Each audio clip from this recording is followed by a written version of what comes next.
El doctor Eric Urbina es un destacado constitucionalista con el cual voy a dialogar hoy día sobre algunos de los problemas que tienen que ver con la Constitución, pero que en realidad también tienen que ver con la estructura política y jurídica del país.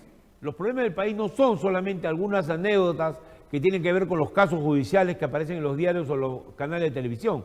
Tienen que ver con temas más de fondo, que son de estricta justicia algunos y otros son estrictamente políticos. Buenas tardes, doctor Urbina, ¿cómo está usted? Gusto de tenerlo con nosotros. El gusto es mío, quedo a su disposición. Doctor, el panorama del Perú es un panorama complejo y muchos creen que la solución, la tabla de rescate está en lo constitucional. Y yo creo que a veces este tema se exagera un poco, ¿no? O sea, lo constitucional es un poco una narrativa resultado de un acuerdo y de un pacto social, y no es algo que surge como solución a las crisis, ¿o me equivoco? Ciertamente, mire, la Constitución es el instrumento que sirve para limitar el poder, sirve también para poder reconocer derechos y libertades, pero es finalmente la propia sociedad y los actores políticos los que se encargan no solo de hacer esto viable, ¿no? Sino de darle un sustento real y material. ¿Mm? Claro. Ellos son los que viabilizan salidas que requieren una consolidación constitucional, ¿no? Por ejemplo, ¿no? Un capítulo económico tiene que ser resultado de un diálogo en una asamblea constituyente o en un diálogo en el Parlamento, con el fin de poder arribar a qué tipo de sistema y régimen vamos a aceptar todos. Porque la idea es que un poco la Constitución tiene que representar a todo el país. ¿Es así? Así es, y obedece a la realidad de cada sociedad. Por ejemplo, no todos los países tienen un modelo económico en su estructura constitucional. Creo que la Estados mayoría no Unidos, lo tienen, doctor, ¿no? Creo que la mayoría no lo tienen, ¿no? así es, la mayoría no lo tiene. La Ujú. mayoría no lo tiene, ¿no? Son pocos Claro. los países que han consignado un modelo específicamente, ¿no? El Perú es uno de ellos y tampoco no desde siempre. Lo hizo primera vez en la Constitución del 79, reconociendo el modelo de economía social de mercado, y lo repitió en la del 93, pero sin embargo el modelo, al margen de lo que decía la propia Constitución, ha sido de una u otra manera interpretado y actuado por los actores políticos en su momento, ¿no? Pero, doctor, acá hay un tema que es esencial. La gran discordia que hay en la Constitución peruana es la discordia sobre el capítulo económico, que es prácticamente una parte de los evangelios, el número 11, que no se puede tocar. Entonces la pregunta es, ¿no sería mejor no tener ya ninguna referencia a lo que es estrictamente la cuestión económica? ¿O sería Bueno, es imposible? una salida, a ver, es una salida, yo lo veo bastante peligroso porque los países en los que no hay un modelo económico reconocido constitucionalmente, lo que sí tienen es un respeto bastante fuerte y restricto de los derechos y libertades. Claro. Por ejemplo, el derecho a la propiedad, el derecho a la libertad de contratación, a la libertad de comercio, etcétera, ¿no? En el caso peruano hemos tenido malas experiencias tanto con el propio derecho a la propiedad, que se ha llevado a expropiaciones que finalmente no se han concretado con el justo pago de los bienes expropiados, que ha llevado incluso a una situación bastante anacrónica. La constitución actual peruana establece que cuando se expropia se debe pagar el dinero en efectivo, constante y sonante, en Claro. pleno siglo XXI. Lo dice por la experiencia que hemos tenido, ¿no? Con bonos y demás deuda interna pública que nunca se llegó a efectuar. Claro, o sea, el Estado, por ejemplo, no transa cuando hay estos conflictos por producirse expropiaciones, nunca transa con sus propias propiedades, ¿no? Con muchas posibilidades que tiene de poder llegar a acuerdos que están en la economía moderna, que son de canje, que llevan a que se pueda incluso hacer muchos acuerdos que se resuelven por la vía electrónica, por la vía de calcular flujo de caja que uno puede poner a disposición de un acreedor. Es decir, creo que hay un tema acá también de arcaísmo, diría usted, en la Constitución. Hay elementos anacrónicos, ciertamente, que obedecieron a una realidad histórica específica que deben actualizarse, ¿no? Es cierto que, por ejemplo, instituciones, ya no en el caso económico específicamente, pero otras como el permitirle o autorizarle la salida al presidente de la República del territorio nacional, también es algo muy peruano, ¿no? En otros países el presidente no tiene que pedir permiso para salir. En México, por ejemplo, el presidente pide la autorización cuando su ausencia va a superar los 2 días. El caso Claro. peruano está recogido porque hemos tenido dos antecedentes nefastos históricamente. No solo el del señor Fujimori, anterior a él estuvo el de Mariano Ignacio Prado, ¿no? Entonces, Claro. hay algunas cuestiones históricas que hacen que nuestras constituciones regulen, pues, estas figuras, ¿no? Pero también llevan a un despotismo, pues, del Congreso cuando una cosa tan elemental como son los deberes de Estado, de un jefe de Estado, terminan siendo condicionados también por la voluntad o el temperamento del Congreso. Un buen ejemplo de lo que acaba de pasar. ¿Cómo es posible que no solamente le niegan la salida a México a un evento sumamente importante, donde más el presidente de la República tiene que recibir una parte del mandato porque va a ser miembro de la directiva de esta institución internacional que tiene que ver con el comercio, y por otro lado, sí le permite ir a Chile? Y en el caso de México, además, algunos parlamentarios se permiten injuriar al jefe de Estado de México, que claro, es un hombre de izquierda, pero es un hombre respetable de todo punto de vista, porque representa a la nación mexicana. Entonces hay aquí un tema, me parece a mí, claro, esto es contingente del momento, pero sería mejor de repente levantar esa medida de condicionar a que el Parlamento apruebe el viaje del presidente, ¿no? O tal vez migrar a un sistema como el mexicano, en el que de repente cuando el viaje va a superar los 2 días, se requiera la autorización, ¿no? Claro, claro. ¿Qué otra medida podría realmente ayudar a mejorar las condiciones del Perú, sobre todo en esta etapa en la cual se hace tan difícil un diálogo? Por ejemplo, tenemos medidas para consultar a la población que han sido neutralizadas por el Congreso. Yo no sé qué opinión le merecen los referéndums, ¿no? A veces se pueden prestar para manipulaciones, pero también hay que tener caminos de consultarle al pueblo qué quiere el pueblo. Porque decididamente, si la democracia es solamente representativa, entre comillas, con la carencia que tenemos en el Perú de partidos políticos, de organizaciones, ahí hay un tema, ¿no?, que está pendiente, que es saber cómo se le consulta al pueblo. Sí. Como breve paréntesis, mi nombre es Eric Urbina, no William Molitas. Discul- Ahora lo acabo de ver en el rótulo. Disculpe usted. No se Disculpe. preocupe. Hay un error ahí en Quería, la... Sí, diga. ajá, sí, quería comentarle. Mire, en realidad, por primera vez en la historia constitucional peruana, en la Constitución del 93, se reconocen estos mecanismos de participación ciudadana, entre ellos el referéndum. El referéndum no ha sido limitado por esta ley que pretende derogar el poder ejecutivo. Tanto así que no solo se permite en cualquier ámbito, sino que se tiene que suscribir a lo que la propia Constitución establece. ¿En qué casos no está permitido el referéndum? Son tres de manera muy clara.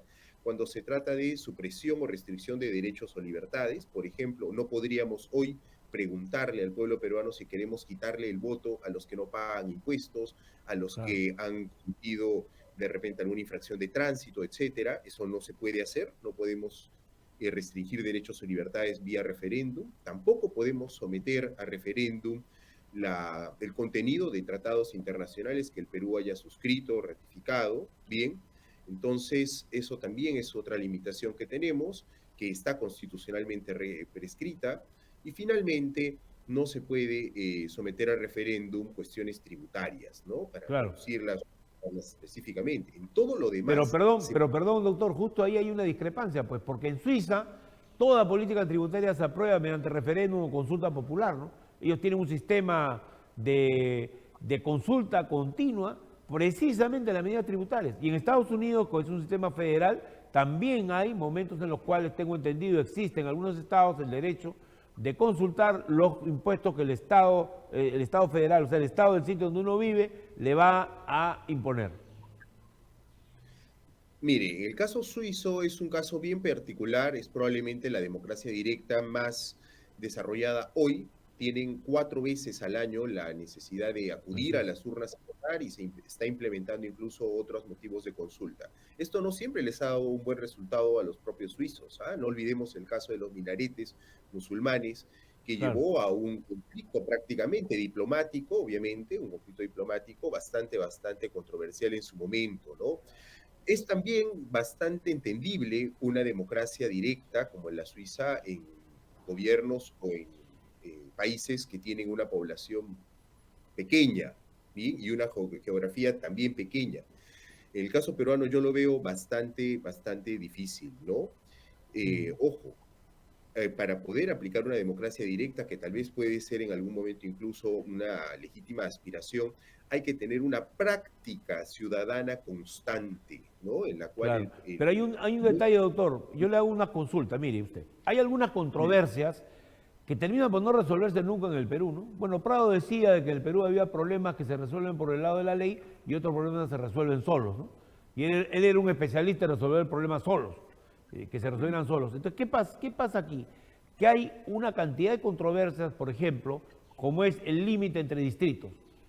¿No podría haber por ahí ya fórmulas que permitan resolver, una vez concluido el proceso administrativo, hombre, resolver el problema, por ejemplo, entre Miraflores y Jesús, o entre San Isidro y Jesús María, o límites de regiones que son tremendos y que duran, hay como 56 problemas de límite que son realmente graves, ¿no? Entonces la pregunta que yo le hago es, ¿no habría mecanismos de democracia directa? No hablo yo del poder nacional necesariamente, ¿no?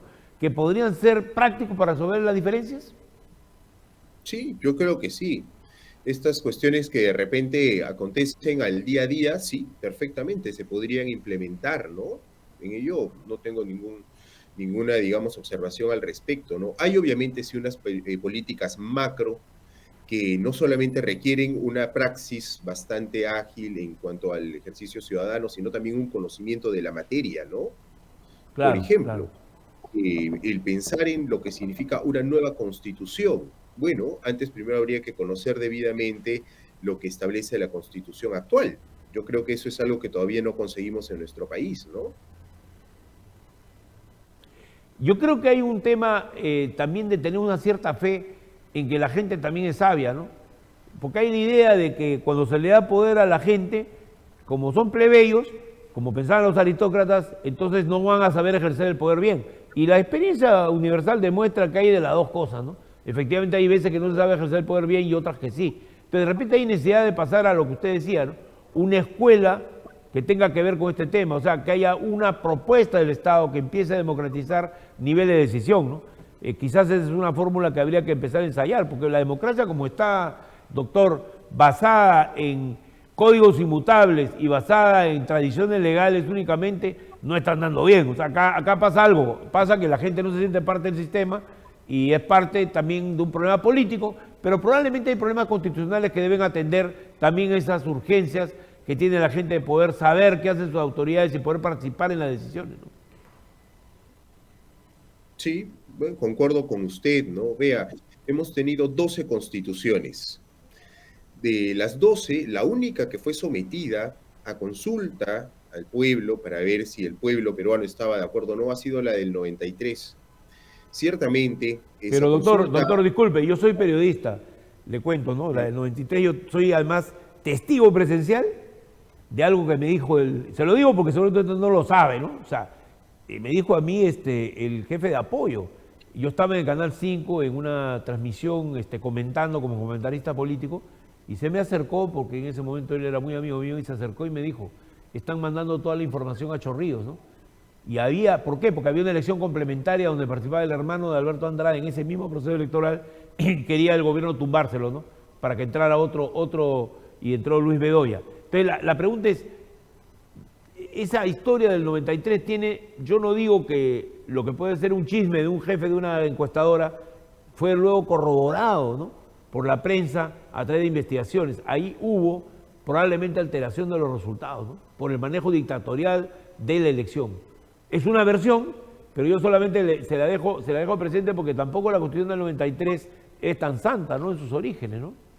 no, definitivamente, vea, el Tribunal Constitucional que resolvió una acción de inconstitucionalidad planteada por el abogado Alberto Boreo Dría, se pronunció al respecto, ¿no? Y Claro. bueno, primero lo que acabo de decir, que ha sido la única constitución de las 12 que hemos tenido que fue sometida a consulta popular, que en cuanto al resultado mismo, es cierto, existen hasta ahora rumores, no ha habido una corroboración específica sobre la alteración en esos resultados, pero qué duda cabe que tiene un origen de dudosa legitimidad, Así citando es. expresamente lo que el Tribunal Constitucional ha dicho. Y ojo que Alberto Borea arranca desde ahí una pelea por la democracia, que funda el Foro Democrático, ¿no? Y da lugar a un movimiento muy fuerte que al final acaba con esa dictadura, ¿no? Con Sí, el tema, bueno, con el pero tema constitucional como una de sus banderas, ¿no?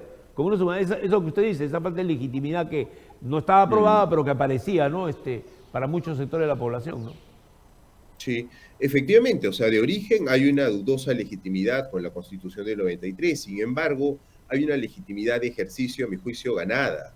Hoy por Claro. hoy, el propio presidente Castillo y el régimen que tenemos en nuestro país está amparado en la Constitución del 93. No es un Se están modelo peleando con la Constitución del 93 en la mano, ¿no? Algo increíble, ¿no? Es una... efectivamente, pero vea usted cómo no solo lo permite, sino entre otras Claro. cosas va dando algunas soluciones, ¿no? Sí, claro, claro, Yo claro. creo que hace muchos años definitivamente crisis como esta hubiesen sido resueltas rápidamente con los tanques en la calle, con un militar en palacio. Así Pero es, ahora así es. estamos en un régimen democrático constitucional. Va aguantando nuestra constitución. Habrá que ver Claro, hasta cuándo. Obviamente claro. espero que sea siempre y que con el paso del tiempo también hagamos las reformas correspondientes, ¿no? Digamos, hablemos de la reforma, doctor. Mire, yo soy escéptico, después de haber visto la experiencia chilena, se lo confieso con toda... Soy escéptico de una reforma constitucional exitosa cuando no hay unidad de un país, ¿no? Y en el caso de Chile, además, también ha demostrado cómo la democracia directa tiene límites muy claros. O sea, la gente en la calle controla el 38% de la Asamblea Constituyente y termina habiendo una constitución que tiene muchas cosas que son muy importantes, ¿no? Pero ciertos excesos que polarizan con la clase media y crean una situación indefendible, o sea, inmanejable, que ha llevado a tener que redefinir el proceso. Pero en el Perú, ¿cómo podríamos hacer un proceso de reforma constitucional que no sea solamente llevar 4 papeles al Congreso, como se ha hecho otras veces, y hacer algo que sí represente la voluntad de la población, por lo menos una afinidad con la población en lo que la gente piensa, ¿no? Quisiera yo que usted me formule cuál es su, como especialista en la materia constitucional, cuál sería el camino de reformas que podrían ser participativas y a la vez ser de fondo en algunos temas constitucionales. Sí, mire, siempre concurre una narrativa en torno al nacimiento, incluso también reforma de una constitución. Por ejemplo, los mexicanos tienen a la Constitución de Querétaro de 1917 y no se Claro, les ocurre cambiarla. Es lógico. una constitución que ya tiene más de 100 años y que tiene más de 100 reformas también. Pero nacía una Nos- revolución, doctora, nacía una revolución, es un Así proceso, ¿no?, de nacimiento de la nación en una nueva etapa muy nítida, ¿no? Sí, es la narrativa que acompaña a claro, esta lógico, exacto, constitución, ¿no? Es la claro, narrativa que acompaña a la constitución de Querétaro y obviamente por eso hay ese espíritu de cuerpo y esa unión en todo el Estado mexicano por defenderla, ¿no? Los claro, italianos no se les ocurriría tocar a su constitución, los alemanes mantienen la constitución ley fundamental de Bonn que ni siquiera la han elaborado ellos, lo elaboraron los aliados y se las dejaron. Y no la han cambiado, incluso teniendo una reunificación posterior y todo ello. Yo creo que en el caso de los peruanos es una situación bastante compleja la que nos acontece. Lo que tenemos que hacer primero es identificarnos realmente como país. Creo que esta constitución nos ha servido. Creo que a partir de ella, primero debemos conocerla como lo mencionaba, y después creo que se podría conformar perfectamente bien una comisión revisora de las bases de la Constitución. Tal vez la del 2000, que se conformó y pretendió juntar a personas de distintas tiendas claro. políticas, pensamientos, no ha bastado. Bien, creo que podríamos hacer algo similar. Yo era asesor del Congreso, doctor, el año 2000, el 2001 fue en realidad, cuando el presidente Paniagua asume el poder. Yo pertenecía a un grupo de asesores que participábamos en su grupo parlamentario, y él encabeza un proceso y son 56 reformas, poniéndose de acuerdo con los fujimoristas, con el APRA, con todos los sectores, ¿no? Pero era, claro, un momento de apertura después de 12 años de dictadura. Ciertamente ahí hubo un cambio, como usted dice, una narrativa que también ayudaba. Pero el problema es que ese periodo fue demasiado corto, como usted bien dice. ¿Cómo hacer una reforma entonces ahora? Porque si es una comisión de notables, le voy a contar. Yo he estado de asesor también de la Comisión de Justicia cuando se hizo la última reforma del Código Penal, ¿no? Que tiene muchas virtudes, pero que tiene un gran defecto, pues que al final lo hacen los penalistas, ¿no?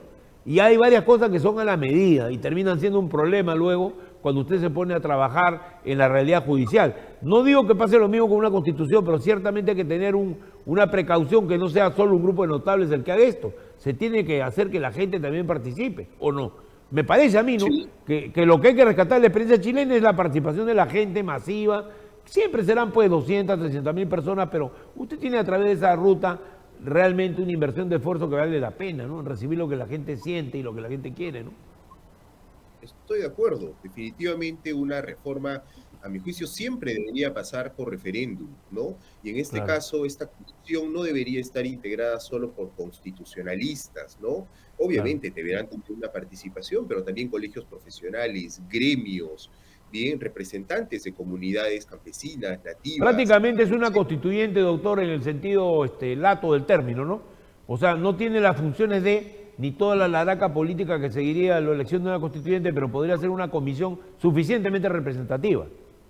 Sí, yo parto por eso, a una comisión Claro. suficientemente representativa. Para que haya una constituyente tiene que haber un momento constituyente, ¿no? Y Así es, no hay, lamentablemente. Esto es claro. algo que obviamente lo analizamos ahora, tal vez desde el fuero académico o desde los medios, Así es, pero así es. finalmente es un sentimiento que cuando aparece, aparece, ¿no? Hoy podemos decir que no, mañana de repente el pueblo dice que sí, y acudiremos como dos ciudadanos más que somos. Claro, lógico. Pero ahora mismo no veo propiamente un momento constituyente, ¿no? Sí una necesidad de reformas, especialmente en las relaciones entre Ejecutivo y Legislativo, pero no hay.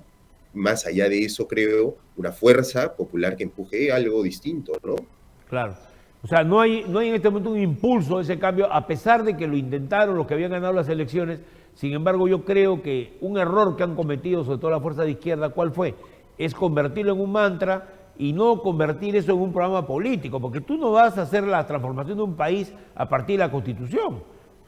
Ese es el colmo del legalismo, es subordinar la política. Y había que tener un buen programa político del cual tú convences a la gente y sobre eso construyes reformas que además no la discutes en tu partido, la tienes que discutir con el pueblo, ¿no? El proceso previo es el más importante para lograr tener un consenso y evidentemente que haya un momento en el cual la gente tome la decisión, pero esto se convirtió en un dogma, en una cosa cerrada, en que era exclusivo de un solo partido y terminó pues siendo un desastre desde el punto de vista político. No ha logrado sus objetivos, ¿no? Así es, ¿no? Y junto con ello, pues un gobierno que ha comenzado a delegitimarse de manera acelerada, ¿no? Hoy por hoy, creo Claro, yo, no tiene fuerza para mantener una postura o una propuesta como esta que es bastante relevante, ¿no? claro.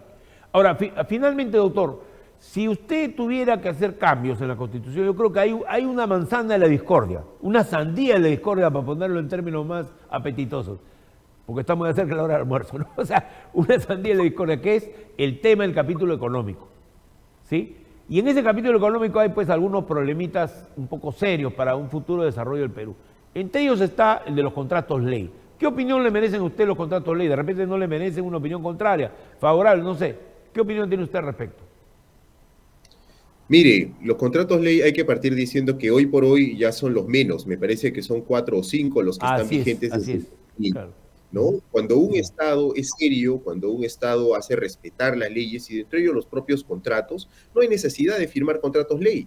Así es, ¿Por qué? Porque hay un respeto entre las partes y obviamente se sabe que para poder modificarlas hablan las partes, como claro. sucede incluso entre cualquier negociación. El Perú hoy, yo creo, no está aún, tal vez si seguimos por este camino de inestabilidad permanente, podríamos volver nuevamente a esa inestabilidad permanente en el ámbito económico también, Claro, pero creo yo que ahora mismo no hay una necesidad de contratos ley propiamente, ¿no? ya. Yo creo que es evidente que eso fue un gancho en un momento dado que había que competir con un mercado internacional muy desfavorable de inversiones, pero creo que ahorita, efectivamente coincido con usted, ya cumplieron su rol y sencillamente no hay que defender eso como una política futura. Pero hay otros temas, por ejemplo, la propiedad de los puertos.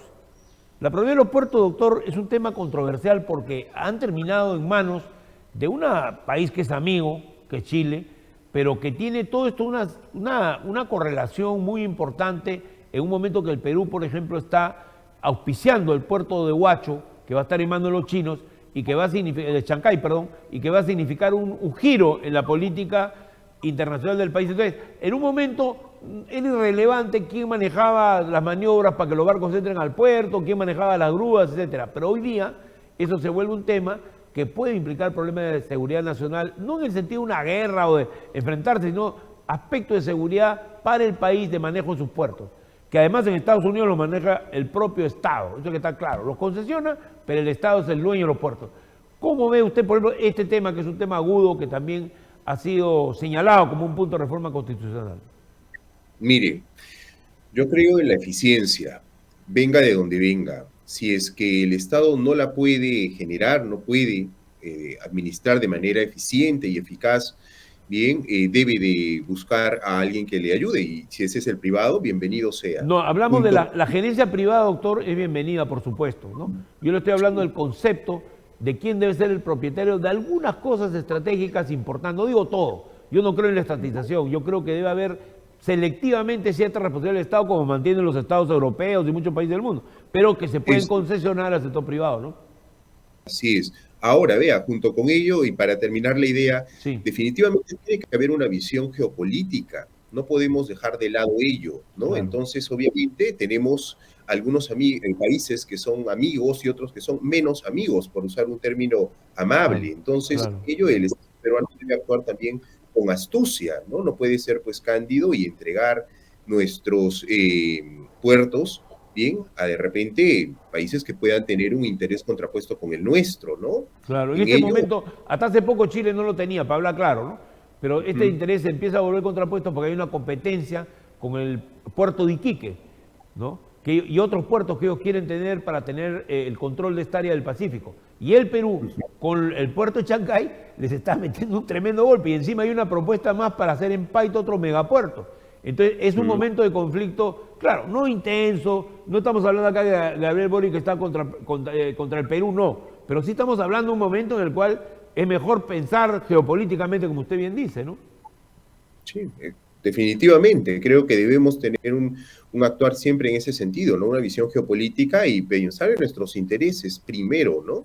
Claro. Doctor Urbina, yo le agradezco mucho la entrevista. Ha sido una entrevista más allá de lo constitucional. Yo le he pedido opinión sobre varios temas, pero creo que ha sido bastante interesante. Yo le agradezco porque esta entrevista la van a escuchar en 40 ciudades del Perú. Mucha gente está ahorita pidiendo iluminarse sobre lo que pasa en el país y saber cuál va a ser el destino futuro de nuestra nación, y el tema constitucional es uno de ellos. Le agradezco mucho la entrevista. A usted, muchas gracias. Muy Muy amable. buenos días. Amigos, Sinfloro ha dicho su palabra en muchos temas, pero uno de ellos que es muy importante es el tema constitucional. Y vemos que hay mucha dificultad en poder hacer una reforma radical de la Constitución de manera inmediata. Y eso se ha perdido porque hay una derrota electoral de por medio, se ha perdido porque se ganó las elecciones del año pasado y luego se perdieron terriblemente en el mes de las elecciones regionales y municipales en este mes pasado, de octubre. Y eso afecta pues las posibilidades. Y además nadie estaba muy convencido de que un partido político tiene que funcionar con un solo lema, porque uno tiene un programa, o sea, tiene varias cosas para ofrecer y de ahí salen los elementos para cambiar una nación. No hay que ser seguidores muchas veces de los mantras como recitan los budistas, o ser fieles seguidores de una sola consigna, un solo lema. Vuelvo con ustedes en la próxima edición de Sinfloro.